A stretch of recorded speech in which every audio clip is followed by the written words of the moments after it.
Are you wondering if your business idea is actually good? Then you're in the right place. As a business owner, I know how it feels for that light bulb to go off. Before my husband and I had Self-Made Couture, our successful custom clothier brand, I had a lot of experience working in and developing businesses. Unfortunately though, a lot of those businesses failed. So I'm about to share 3 steps you can take before you spend a dime or a substantial amount of time developing a business idea that really shouldn't have left the business planning phase. Get ready to take some notes. I've got you.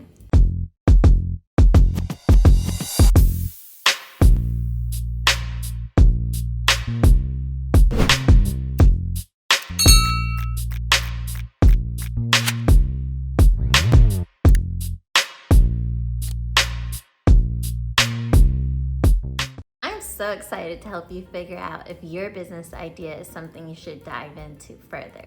But before we get too far, I want to make sure you understand that I am not a business consultant, I'm not a coach, there's no custom course or online program for you to sign up for. I'm just sharing what I've learned from growing up with 2 entrepreneurs as parents, going to business school at Purdue University. I've worked in China, London, corporate America, and I've launched a lot of businesses in the past, and all of them weren't successes. So I'm hoping that what I share from my past can help you save in the future. This video is actually the first of a full playlist that I plan to develop over the next year on YouTube of all business tips and tricks. So be sure to subscribe and turn on notifications so you don't miss a thing. Okay, disclaimer over. Let go. The first thing you need to do before getting too invested in any business idea is ask yourself a question. Does your idea solve a problem?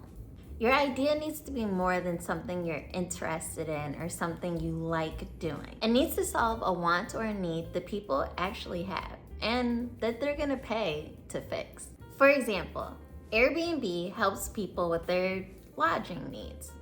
Where can they stay when they're on vacation? Uber helps people with their transportation needs. What can you use to get from A to B? Self-Made Couture helps people with their clothing needs. What are you gonna wear on your special day, like a wedding or prom? What does your idea help people with? And a great way to figure that out is to do step number 2, which is ask around. Who would be most interested in your product or service? Those are the kind of people you want to talk to about your idea. And if you're worried about people stealing your idea, then you don't have to go into a lot of detail. Just kind of shoot over the general concept. You'll know pretty quickly if people are willing to invest in your idea or not. And the more people you can interview early on, the better.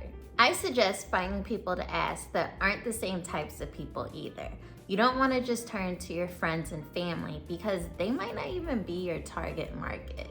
For example, if I wanted to develop a mobile app, I would think of 3 to 5 types of people or users of the mobile app that I could interview. Maybe you find a person that has a busy job, and then you find a stay-at-home single parent. Then you can find maybe a younger person who's busy in school. Different people are gonna have different opinions, and the more opinions you can gather early on, the more fine-tuned your idea can become.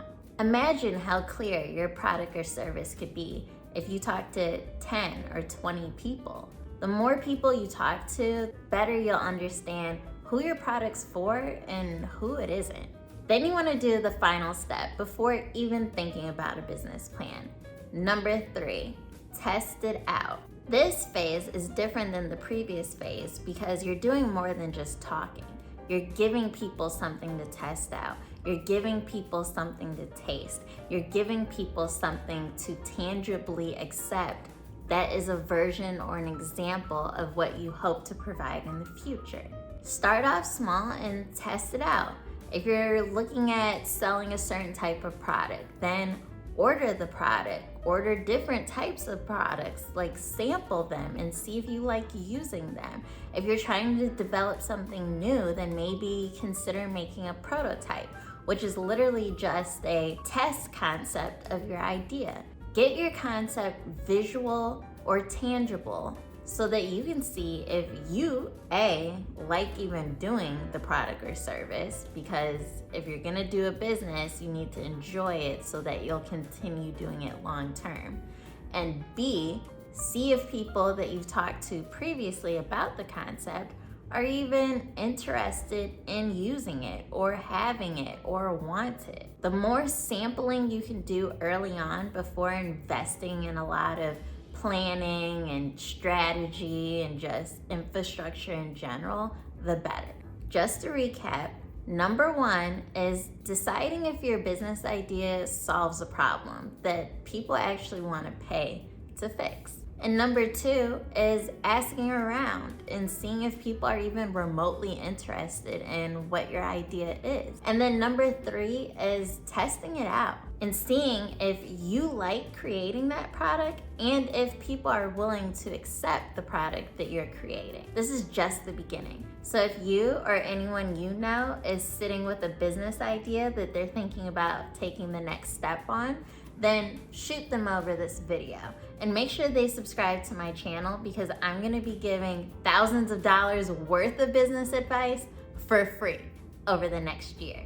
And if you haven't already, please like and subscribe so I can continue making content like this for you. As always, remember, be self-made. Bye.